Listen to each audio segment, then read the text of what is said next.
Je m'appelle Véronique Cloutier, j'ai joué Roxane Labelle et vous écoutez le balado des dangereux.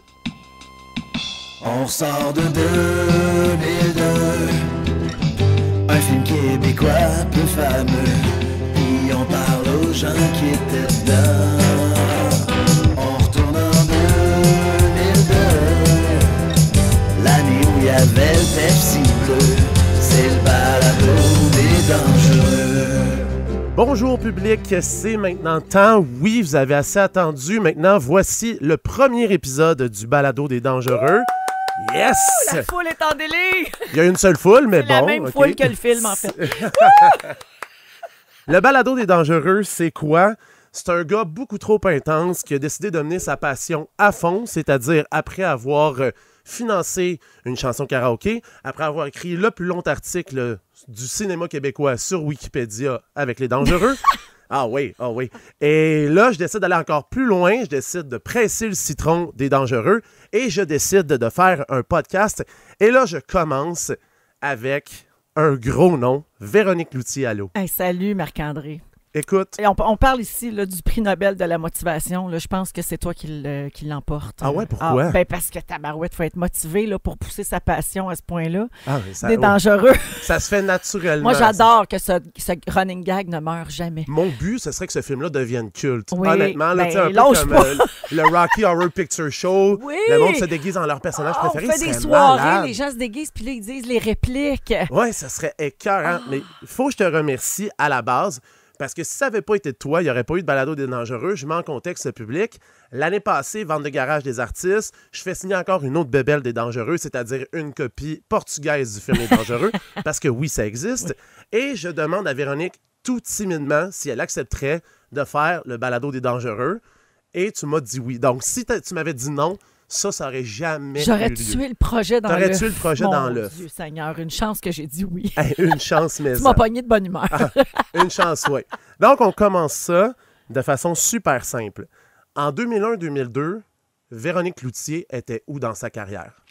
OK, 2001-2002, moi, j'étais à La Fureur à ce moment-là. J'animais à La Fureur, puis à la radio aussi, Feu Rock Détente, la radio qui portait ce nom-là à l'époque. Et puis, je commençais à fréquenter mon amoureux Louis Morissette. Et est arrivée cette proposition-là de faire le film Les Dangereux que j'ai tourné à l'été 2002. Oui. OK. Puis, dans le fond comment ça a été proposé à toi? En fait, à l'époque, le producteur du film, qui était Richard Goudreau, oui. Lui avait fait écrire ce film-là. Il voulait une comédie un peu à la Snatch, qui était bien populaire à l'époque, avec Brad Pitt notamment. Il voulait que ça se passe dans le milieu artistique, donc l'histoire d'une chanteuse, etc. Puis moi, je connais Richard depuis mon enfance. C'est un ami de la famille. Il venait manger chez nous presque toutes les fins de semaine. Alors, je pense que lui, naturellement, s'est mis à m'imaginer dans le rôle de Roxane Labelle. Puis je pense que c'était, si je me trompe pas, je pense que tu vas rencontrer Huguette Saint-Denis dans les prochains épisodes, mais si je me trompe pas, c'était la commande qui avait été passée aussi. C'est-à-dire que les auteurs, je pense que quand ils l'ont écrit, ils savaient que ça allait être joué par moi, si je me trompe pas. C'est ce qui m'avait été dit à l'époque, en tout cas. Ça va être à vérifier. OK. Je veux savoir, toi, est-ce que tu as accepté ça d'emblée? Mon Dieu, hey, j'ai Parce que jamais... Je sais que tu avais déjà eu une expérience de cinéma en étant genre une vampire. Dans un film de Richard Goudreau, justement. Qui était produit par Richard, qui était un téléfilm américain avec Burt Reynolds, je pense. Puis j'avais joué une... j'étais vraiment genre figurante. Là, pas, ça compte pas dans un CV. Mais bref, écoute, j'ai jamais vraiment parlé des balbutiements du film Les Dangereux. Tu comprendras que j'ai très rapidement cessé d'accorder des entrevues à ce sujet. Mettons qu'il y a eu plein d'autres choses à parler après dans ma vie. La vérité, je vais te dire la vérité, parce que là, ça fait assez longtemps, puis je pense que tout le monde a assez de recul. La vérité, c'est que moi, j'ai lu le film, j'étais pas certaine, mais je connais, tu sais, moi, je ne sais pas lire un scénario, dans le vrai sens professionnel du terme, tu sais, je sais lire, évidemment, mais lire un scénario, c'est un talent, ça, c'est comme c'est une faculté, là, qui est pas donnée à tout le monde. Alors, je l'ai fait lire par Louis, que je te remets en contexte, là, dans le temps, il était juste des mecs comiques, là, il était pas producteur, acteur, il n'était pas encore scénariste. Il commençait un peu dans ce milieu-là, mais il avait déjà l'œil qu'il a toujours aujourd'hui. Alors, je lui ai fait lire. Lui, il n'était pas sûr non plus. On a exprimé certaines réserves, mais j'ai accepté de le faire pour 2 raisons. La première, parce que, bon, c'est une expérience cinématographique et c'est quand même pas tous les jours, tu sais, qu'on se fait offrir un rôle de même en cadeau, là. Tu sais, j'avais pas d'audition, rien, là. On me le donnait. Fait que, puis j'étais dans un moment de ma carrière où c'était le fun, peut-être que je prenne pas une autre direction parce que je continuais à animer, mais tu sais, que j'ajoute une corde à mon arc. Donc, il y a ça. Puis la deuxième raison, ben c'est pas mal par amitié, je te dirais. Parce que je connaissais Richard Goudreau depuis que j'étais toute petite, puis ami de la famille, puis mon père qui était encore actif à l'époque, puis qui était mon gérant en 2001-2002. Oui. Lui me conseillait de le faire. Lui, il aimait ça, puis évidemment, il était chum avec Richard. Fait que tout le monde était bien optimiste, puis bien positif face à ce projet-là. Fait que j'ai fini par dire oui. Puis tu me disais que tu avais certaines réserves par rapport au projet. C'était quoi, en gros, ces réserves-là? Ben, j'étais pas certaine du film en général, mais comme je te dis, moi, je savais pas lire un scénario. Tu sais, je sais toujours pas vraiment aujourd'hui, mais je suis mieux. Mais à l'époque, tu sais, j'avais 27 ans. Ouais. Je savais pas, là, sur papier, si c'est bon, si c'est pas bon. Parce qu'après, le scénario, l'histoire, c'est la base, c'est super important. Mais ce que le réalisateur puis les autres acteurs en font, puis le directeur photo, puis le montage, tu sais, il y a beaucoup de rôles après qui viennent avoir un impact, dans le fond, sur le résultat final. Donc, je savais pas trop, tu sais. Fait que moi, j'ai dit oui, puis c'est ça. Moi, j'ai besoin de savoir quelque chose. On me dit... Ben, t'as besoin? Oui, j'ai besoin. Oh oui, c'est important pour moi. Toi, tu règles tes affaires là, avec ce podcast-là. J'ai plein de rumeurs, plein de oui-dire, plein d'affaires que j'ai lues dans les articles de journaux. Genre, j'ai vraiment épié ça à fond la caisse. Est-ce que c'est vrai qu'à la base, lorsqu'on t'a présenté le projet des chansons, c'était pas toi qui étais supposé les chanter, c'était supposé être une doublure vocale? Oui. Puis que ton gérant, qui est ton père, aurait insisté... Qui était mon père à l'époque. Oui, c'est ça. Oui. Aurait insisté pour que ce soit toi qui le fasses. Parce que ça, c'est ce que j'ai lu. Oui, ben je pense, mais moi, j'ai pas eu connaissance de ça. Tu comprends? Parce que c'est délicat quand même. Tu sais, tu proposes le projet à quelqu'un qui est pas une chanteuse. Moi, je chantais pas. Je ne chante toujours pas aujourd'hui, sauf dans un contexte de variété, le fun. Et là, on me dit, ben la fille est chanteuse. Tu vas travailler avec Stéphane Dufour, qui est le complice d'Éric Lapointe depuis toujours, qui était déjà là à l'époque. C'est Stéphane qui a fait la musique, tout ça, qui a fait tous les arrangements. Ce qu'on m'a raconté après, là... Oui. Parce qu'une fois que c'est un fiasco, ce film-là, puis que ça marche pas, ben là, tout le monde se dit tout, tu sais. Oui, c'est ça. Moi, je le savais. Moi, je l'avais dit que telle affaire, tu sais. Alors, c'est venu à mes oreilles, donc, que Stéphane, lui, était vraiment pas content que ce soit moi qui chante, parce que lui, ben, il considérait qu'il avait composé des bonnes chansons, puis il voulait que ce soit bien chanté, bon, par une interprète. Alors, il avait fait enregistrer un démo qui est sur lequel, moi, je me suis basée pour faire mes voix. OK. J'ai chanté du mieux que je pouvais comme la chanteuse, dont j'ai oublié le nom, qui est une choriste. Mais je sais pas, je la connais pas. OK. J'étais pas là quand elle a enregistré, puis je l'ai jamais vraiment... Je pense que je l'ai croisée à m'amener dans une soirée, mais tu sais, c'est très flou pour moi. Donc, lui, il était pas content de ça. C'est ce qu'on m'a dit. Et effectivement, on m'a dit que je devais pas chanter, mais que pour rendre ça plus crédible, puis pour pousser la patente jusqu'au bout, dans le fond, que c'était peut-être plus le fun que ce soit moi qui chante. Parfait. Donc, ça c'est ma version des faits. C'est ta version, c'est parfait. Ouais. Enfin, genre, c'est check, c'est fait. Là, j'ai besoin de savoir, sur le plateau de tournage, l'ambiance était comment? Ça a été difficile comme tournage. Ah oui? Les Dangereux, oui. Oui, ça a été difficile pour plein de raisons. Tu sais, des fois, là, les planètes sont pas alignées puis c'est ardu, là. Ben, ça a été le cas pour ce projet-là de A à Z, clairement. Donc, déjà, sur le plateau, c'était pas facile.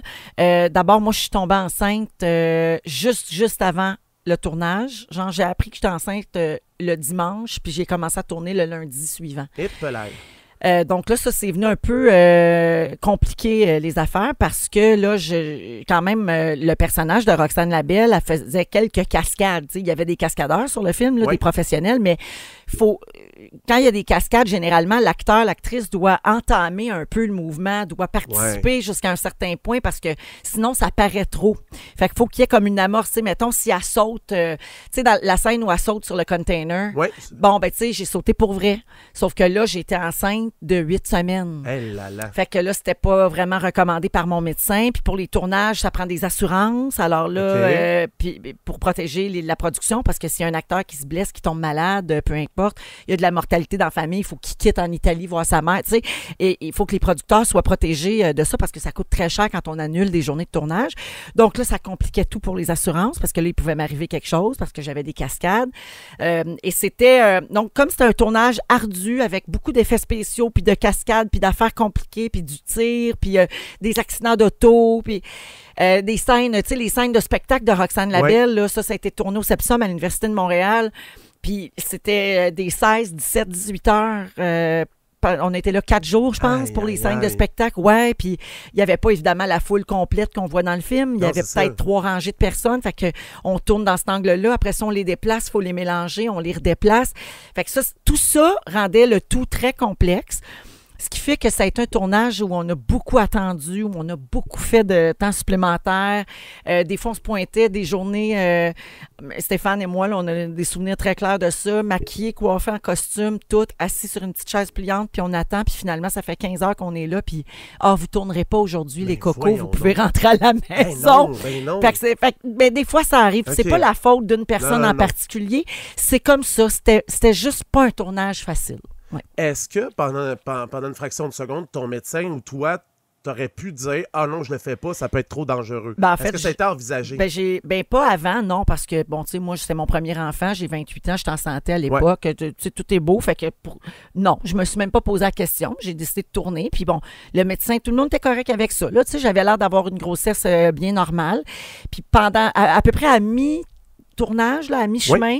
Là, j'ai eu des problèmes. J'ai failli perdre mon bébé, saignement, tout ça. Et là, le médecin voulait me mettre en arrêt de travail. Mais là, j'étais en plein milieu d'un film. Puis j'enchaînais avec Musical 2 à l'époque. Ah oui. Donc là, c'était pas vraiment envisageable d'arrêter de travailler, mais pour moi, c'était pas très envisageable de perdre mon bébé non plus, tu comprends? Oui, c'est ça. Fait que ça, c'était plate un peu. J'ai continué de tourner, mais là, on me demandait de m'asseoir plus souvent, puis on s'est mis à avoir un petit peu plus de précautions à mon endroit. Est-ce que ça veut dire que le scénario aurait pu être changé justement pour t'accommoder ou il n'y a pas eu de changement? Il n'y a eu aucun changement, pas à ma connaissance en tout cas. Il n'y a eu aucun changement parce que, évidemment, tu ne seras pas surpris d'apprendre que mes problèmes avec ma grossesse sont arrivés après toutes mes scènes où je sautais, je courais. Oh oui. Hey, tu sais, au début, là, quand il m'enlève puis il me pitch dans l'éconoline, là. Oh oui. Tu sais, là, pardon, j'ai accroché ton micro. Je suis toute ligotée, là. Puis là, il ouvre les portes en arrière puis il me lance dedans.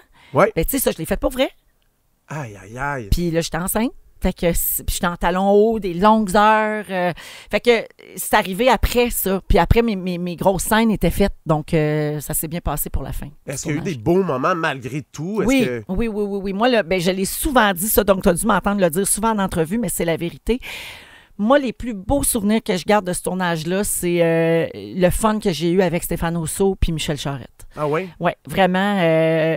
Stéphane, tu sais, c'est Stéphane. Ouais, Stéphane, on le sait, il est drôle, il est fin. Tu sais, puis moi, genre, de l'âge de 14 à 20 ans, là, je capotais sur Stéphane Rousseau. Donc, me retrouver à 28 ans, 27 ans, à tourner un film avec lui, puis à passer de longues heures à jaser puis rire avec, c'était formidable. Et j'ai fait la rencontre de Michel Charette, que j'aime encore d'un amour infini aujourd'hui.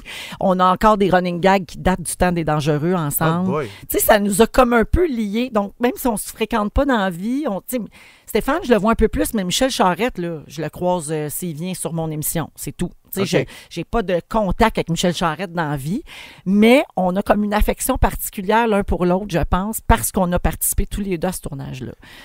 Dans le film Les Dangereux, c'est quoi ta scène préférée, la scène que tu as eu le plus de plaisir à tourner? Ah, c'est une bonne question. Ma scène préférée. Mon Dieu, je me suis jamais posé cette question-là. Mais la première chose qui m'est venue en tête, c'est les scènes de spectacle. Parce que moi, tu sais, je suis une chanteuse ratée dans la vie. C'est ce que je voulais vraiment faire quand j'étais petite. Ouais. Tu sais, je faisais des spectacles, puis je chantais, je faisais des lip-syncs chez nous, puis j'animais des galas dans mon sous-sol où je gagnais des prix Fait que, non, c'est ça. Donc, jouer dans un film où je devais incarner une chanteuse, puis là, c'était pas juste dit qu'elle était chanteuse. Il y avait des scènes de spectacle, il y avait une scène de gala où je gagnais un prix. Tout ça, c'était comme de l'ordre du fantasme là, pour moi. Oui. Fait que ça, je pense que c'est ça mes scènes préférées. Puis aussi, j'ai un petit faible sur le plan personnel pour...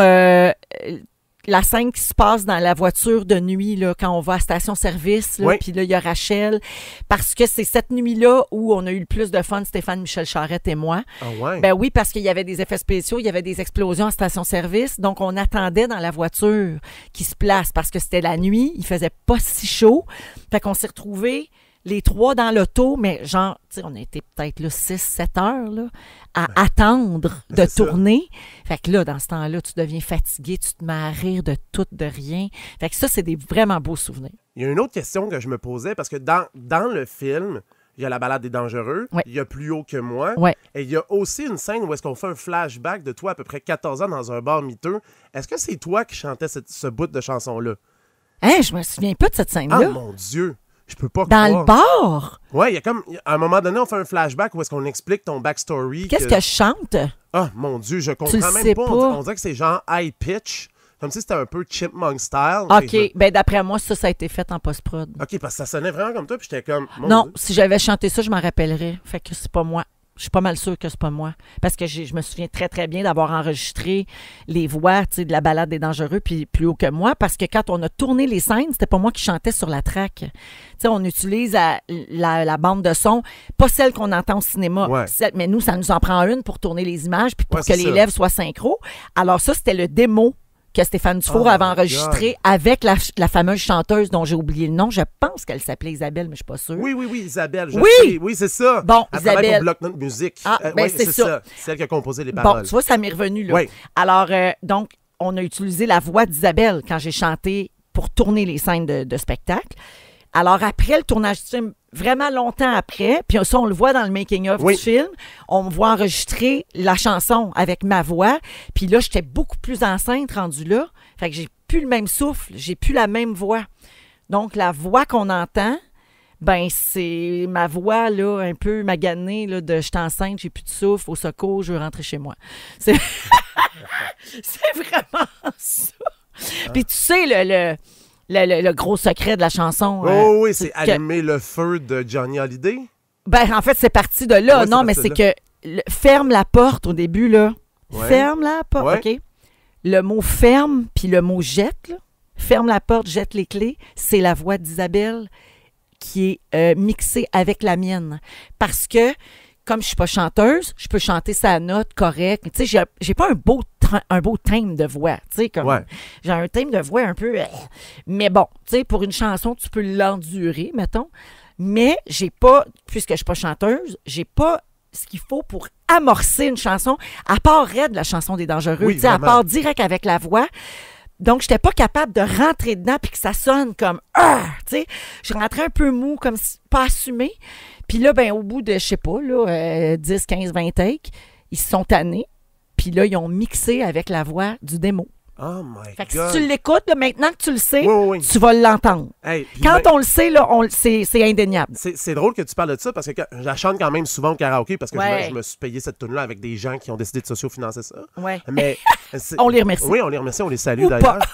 6 personnes. 6 personnes. 6 quand même. Dont un donateur anonyme qui a donné 40 $, je tiens à le dire. Bravo. Oui, bravo. On le salue, on ne sait pas c'est qui. On espère qu'ils chantent ça pour la peine dans les bars. J'espère aussi. Oui. Mais ce qui est drôle, c'est que même moi, j'ai beaucoup de misère quand je parle la tune des dangereux au karaoké.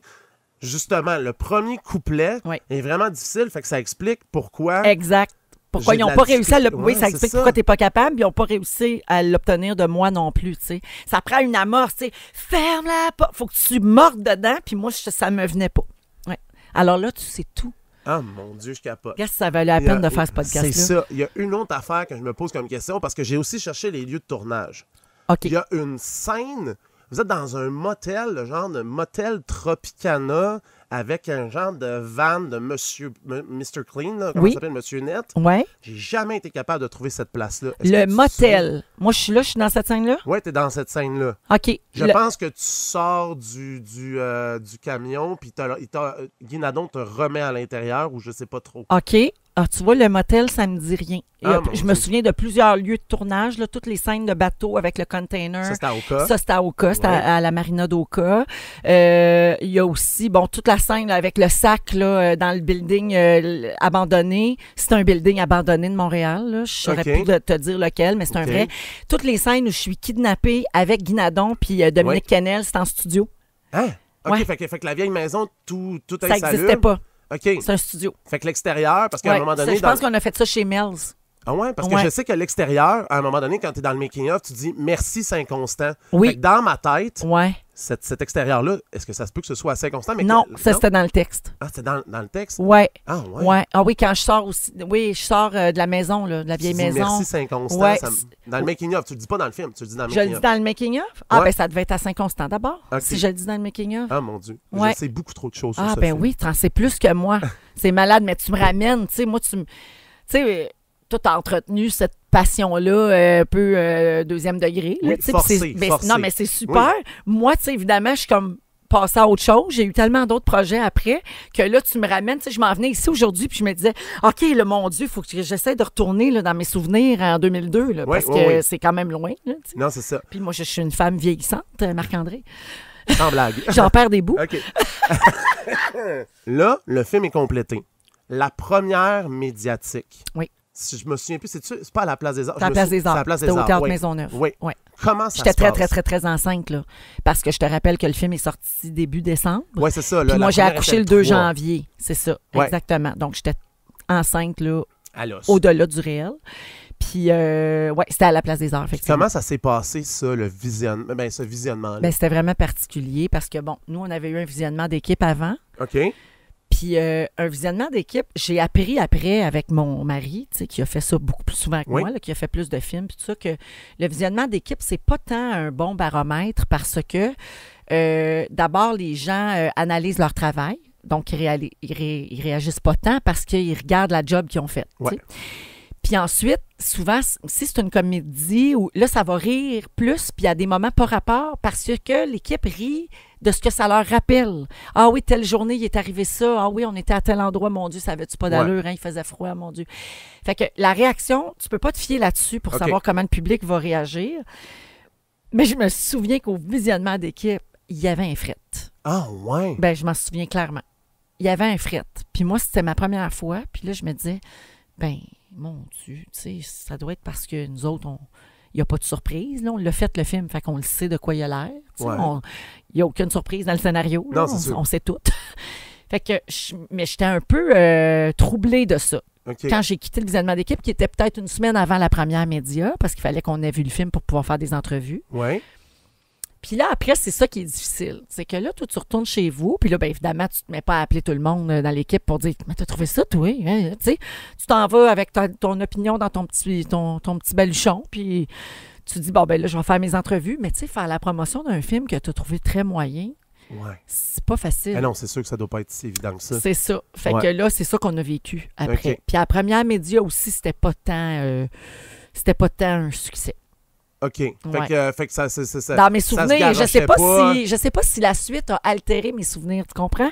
Des fois, c'est tellement subjectif, puis c'est une question de perception. Puisque je sais ce qui est arrivé après, est-ce que j'ai gardé ça? Tu sais, j'ai-tu interprété quelque chose?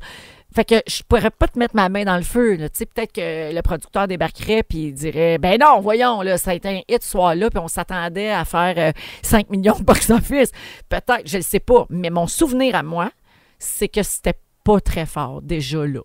Mais pas, tu sais, puis je sais que lorsque c'est sorti dans les journaux, Nathalie Petrovski, puis il y avait aussi Francine Grimaldi. Ah là, ça m'intéresse parce que moi, j'ai aucun souvenir de quoi que ce soit d'écrit là-dessus. Là. Il dit, non, mais c'était vraiment écrit sur le top du poster, dans le journal. C'était écrit un film très rigolo. Stéphane Rousseau m'a bien fait rire. OK. Ça, je trouve ça quand même intéressant. Oui, puis est-ce que tu as relu les papiers complets? Eh, boy. OK, parce que quand on sort une citation, on peut faire dire du bien à pas mal n'importe qui. Tu sais, quand tu as 5 mots à mettre dans une pub, c'est facile. Ça se trouve bien. Tu sais. Mais après, je suis sûre que quand tu lis le papier au complet, il y a du sang. Non, c'est ça. Y avait-tu du sang? Je le sais pas. Ah, t'es pas lu? Non, okay. non, j'ai pas lu Nathalie Petrovski, mais je le sais que selon ce que j'ai entendu dire, c'est que Richard Goudreau ou Louis Saya, je me souviens plus qui, ça c'est selon mes oui-dire que j'ai eu, aurait, dès la sortie, pris le micro, dit aux personnes avec les caméras, va tout de suite demander à chaud les réactions. Oui. Puis c'est comme ça qu'il y aurait eu ces réactions-là. Ah oui, hein? Pour que justement ce soit positif puis que les gens ne se posent pas trop de questions. Ça se peut fort bien. Ça a bien du bon sens. Oui. Okay. Ouais, juste ça, j'ai pas été témoin de ça. Puis là, les critiques... J'adore, on dirait qu'on fait une grosse enquête. Ah, c'est malade. Ouais. Les critiques sortent. C'est que ça doit être le lendemain ou genre 3, 4, 5, 6 décembre. Généralement, là, la première, c'est le lundi soir. Puis là, les critiques sortent genre jeudi pour la sortie en salle le vendredi. Comment tu reçois ça, toi, les critiques? Tu t'attendais-tu à ce que ce soit aussi virulent? Bien, comme je te dis, là, j'ai comme supprimé ça de mon cerveau. Je sais pas ce que les autres vont te dire, mais moi, là, j'ai vraiment mis toute cette aventure-là dans une petite boîte, genre dans ma boîte à expérience. OK, je l'ai fait, puis j'ai appris des choses de ça, puis next. Fait que je me souviens pas là, d'avoir été, moi, personnellement écorchée. En même temps, j'étais sur le bord d'accoucher, peut-être que j'avais la tête déjà sur autre chose. Fait que je me souviens pas d'avoir été blessée par une critique des Dangereux, mais je me souviens d'avoir été un peu gênée de comment ça marchait pas. OK. Ouais. Est-ce que quand tu as vu ces critiques-là, mais là, tu dis que c'est mis dans une boîte à sonner, je vais quand même te la poser. Est-ce que tu as décidé, est-ce que tu as pensé défendre le film en disant c'est bon, allez-y? Non, ça me tentait pas. Ça te tentait pas, justement à cause de... Ça me tentait pas. Ouais. Parce que, comme je te disais, nous autres, on l'a vu en équipe, on n'a pas trouvé ça super. Après ça, là, il est sorti, on a senti que les gens... Tu sais, fait que après, t'as plus le goût. On dirait que tu veux juste comme passer à d'autres choses. Parce que c'est ça. Ça arrive, tu sais, ça arrive. Ça marche pas, on s'est trompé. Pas grave, on enchaîne. Tu sais, il y a un peu de ça aussi, là, je pense.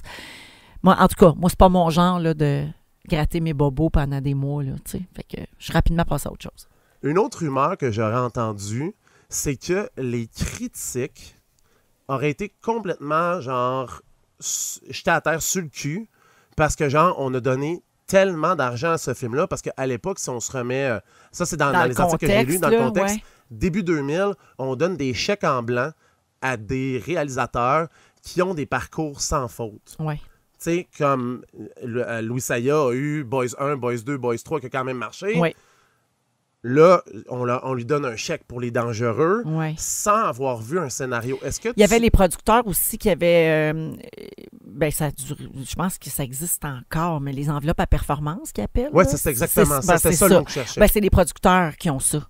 C'est toujours le producteur. Si tu as fait un gros hit puis que tu as rentré du box-office, ben là, après, tu vas avoir peut-être plus facilement ton financement, justement pour faire peut-être un autre blockbuster. T'sais. Donc, effectivement, avec les Boys, il y avait une grosse feuille de route là, derrière eux.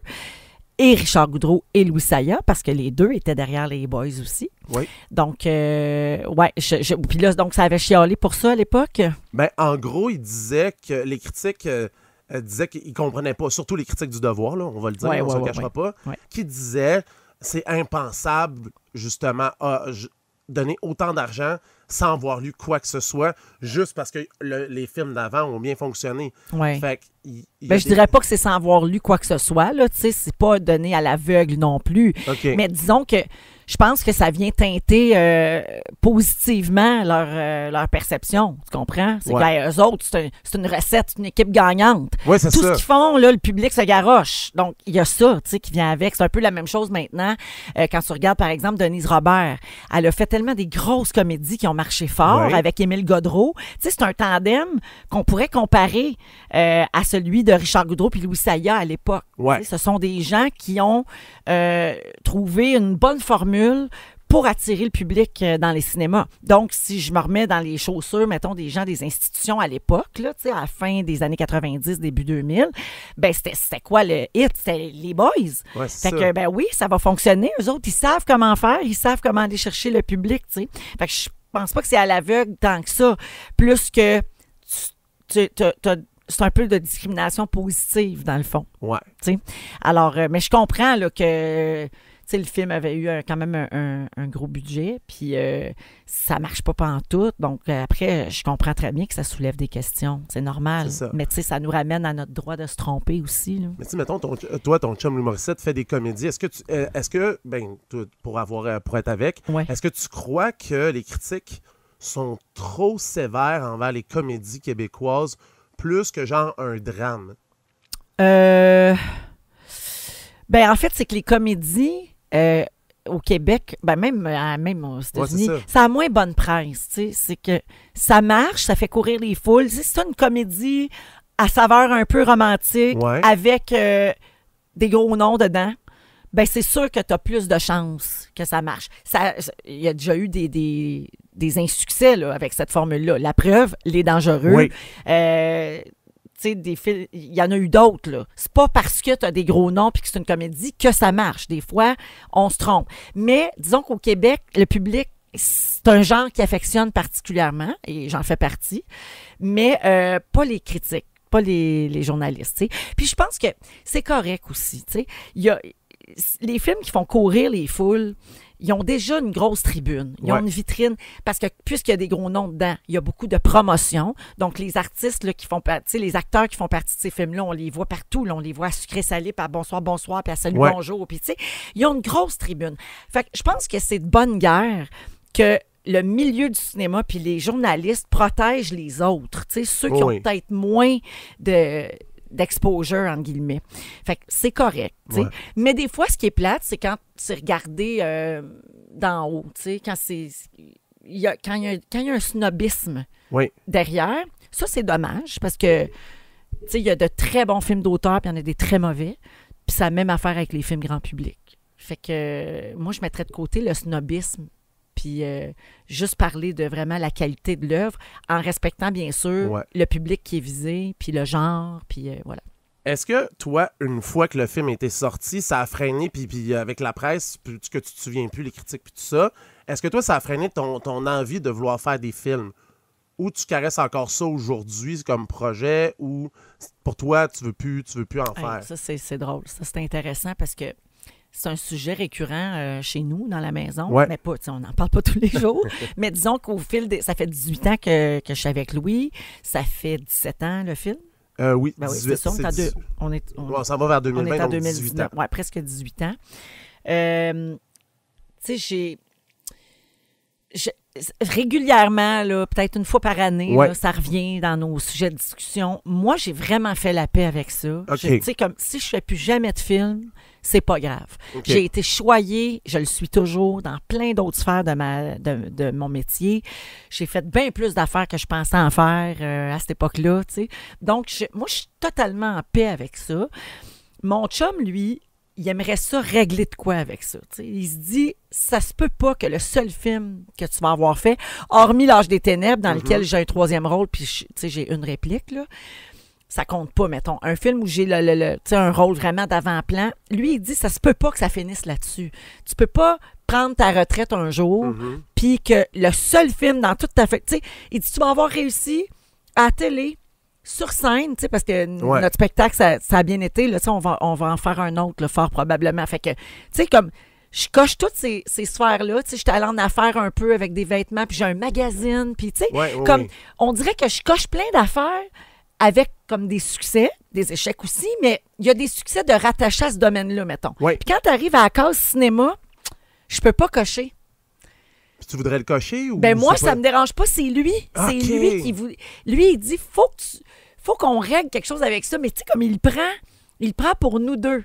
Lui, il aimerait ça. Puis on a fait quelques démarches à travers les années. Là, on a mis ça sur la glace parce qu'on est trop occupés, mais Louis a déjà, mettons, passé des commandes pour écrire un film pour moi. Tu sais, il a contacté des autrices, puis des gens. Puis là, il dit, gars, ce serait peut-être le fun, si tu as une idée de comédie, mettons, pense à Véro. Peut-être que ça pourrait être un bon fit. Mais là, le temps passe, puis j'arrête pas de dire, mais Amour, j'ai passé l'âge là, de jouer la jeune première dans une comédie romantique. Ah, c'est ça. Tu sais, là, je vais avoir 45 ans. On n'est plus là, tu sais. Mais lui, il me dit, non, voyons donc, ça se peut. Puis regarde, Jennifer Lopez, puis Jennifer Aniston, puis tout ça, ils en font encore des comédies romantiques, puis Kate Hudson, puis Reese Witherspoon. Puis ils ont mon âge, là, sinon plus même, tu sais, J-Lo a 50 ans. Mais je sais pas. Là, je force plus les choses. Okay. Je me dis que si ça a à arriver, tu sais, je suis chanceuse, je suis dans une position de mon métier puis de ma carrière et de ma vie où je peux me permettre de laisser les choses arriver. Donc, je force rien. Mon but, c'est pas d'enlever un job à personne. Fait que s'il faut que je règle ça, je vais le régler. Puis sinon, c'est pas grave, j'ai eu autre chose. Parfait. Est-ce que tu as eu la chance de le réécouter, le film, dernièrement, ou tu l'as plus jamais réécouté? Je l'avais pas jamais réécouté. Puis cet été, mon amie Chantal était à mon chalet. OK. Puis elle l'avait jamais vu. Puis là, il est sur YouTube. Ouais.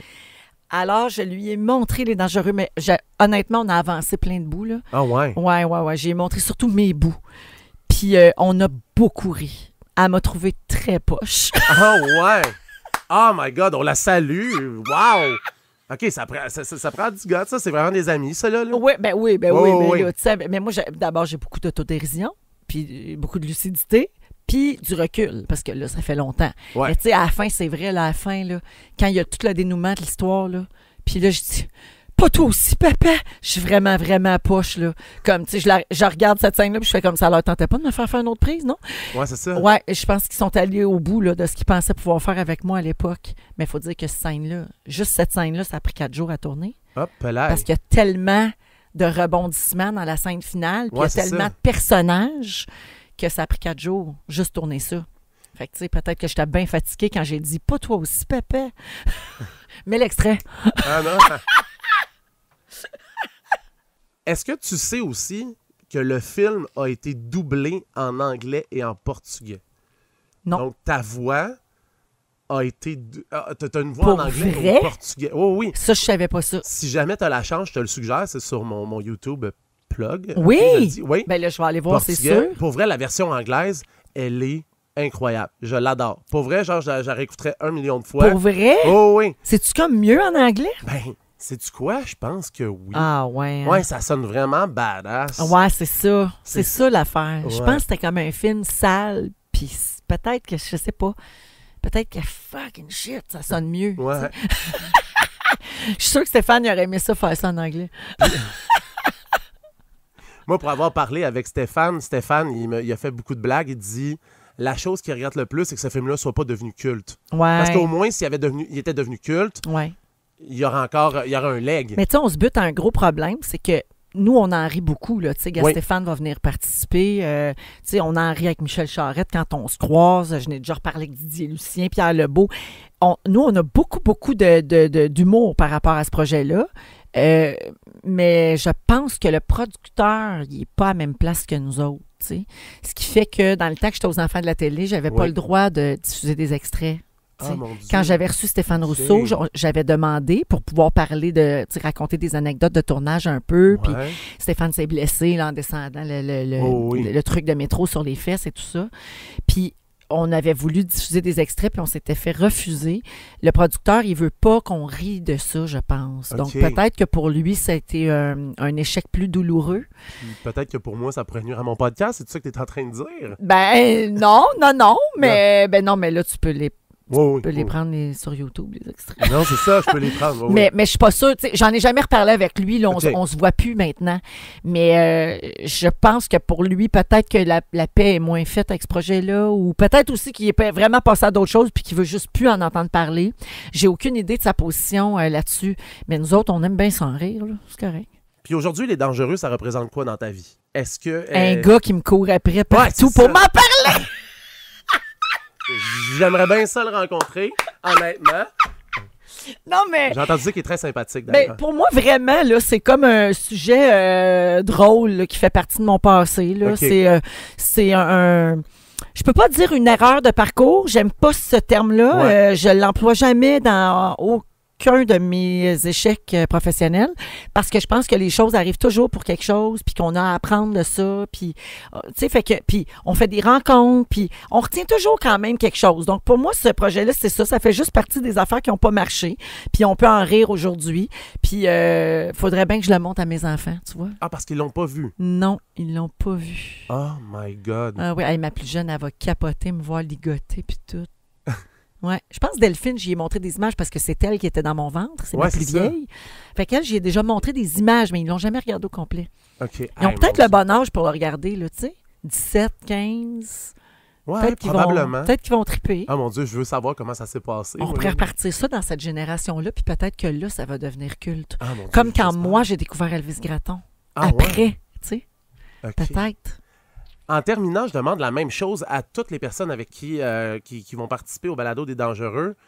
Est-ce qu'il y a quelque chose sur les dangereux que j'ai pas abordé, que tu aimerais dire comme mot final? Oh mon Dieu! Mettons une anecdote de tournage, quelque chose que j'ai pas abordé. Quelque chose qui te vient en tête spontanément. Mais tu les sais toutes. Je les sais toutes. Tu sais toutes les anecdotes de tournage. Ben oui, que c'était long. Là, je t'ai raconté aujourd'hui que c'est pas moi qui chante dans les 2 premiers mots de la chanson. Tu sais que Stéphane s'est blessé. Je sais qu'il y a un cascadeur qui s'est blessé aussi. Aussi, ouais. Aïe, aïe. Je sais pas. Je pense que tu sais toutes. Ah ouais? Ouais.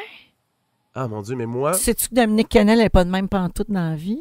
Non, elle est super sympathique. Tellement fabuleuse. Ah oui, puis c'est une grande actrice. C'est une actrice qu'on voit pas beaucoup, je trouve, dans le paysage québécois. Pas assez pour le talent qu'elle a, je vais te le dire. Ben non, c'est tout. C'est tout. Oui, je pourrais finir en disant que, tu sais, peu importe si je reviens au cinéma ou pas un jour dans ma vie, je pourrais toujours dire que j'ai joué avec Guy Nadon. Ah, ça, c'est malade. Ça, c'est pas rien. Ça, je ferais tout pour l'interviewer. Je suis incapable. Je donnerais tout. Hey, il t'a pas dit oui? Mais non, mais je suis pas capable de le rejoindre nulle part. Ah, non! J'essaie, mais... Ouais, c'est lui. Il n'y a pas d'agent, je pense. Ça va être mon but, ça. Ah oui? Ça, puis de retrouver le sac jaune des dangereux. Ah oui, hein? Puis personne ne sait où? Non. Stéphane Rousseau, j'ai entendu dire qu'il l'avait déjà eu. OK. Mais qu'il l'a plus maintenant. Puis il sait plus où il l'a mis. Non, je suis full triste. Parce que ça moi, j'ai failli t'apporter un cadeau aujourd'hui. J'ai pensé, j'ai-tu quelque chose des dangereux pour Marc-André, puis il me reste plus rien. Ben voyons donc. Non, mais j'ai rien. J'ai pensé, j'ai-tu encore mes rallonges? J'ai-tu un morceau de costume, quelque chose? J'ai rien, pas en tout de cette époque-là. La seule affaire, j'aurais pu t'apporter une brassière de maternité. Oh, boy! Oh, mon Dieu! Je l'aurais probablement prêté à ma blonde qui est enceinte en ce moment. C'est ça qui est malade. Véronique Cloutier, merci beaucoup d'être prête au jeu du balado des dangereux. Merci Marc-André, puis merci à tous ceux qui vont cliquer là-dessus puis l'écouter. Quand même, vous êtes des vrais. Vous êtes des irréductibles et on vous en remercie. Vous avez écouté le balado des dangereux. Un concept pensé, animé et produit par Marc-André Roy. L'habillage sonore a été réalisé par Dominique Hamel. Pour ne rien manquer des tout derniers développements du balado des dangereux, rendez-vous sur la page Facebook officielle de l'émission. C'est le balado des dangereux.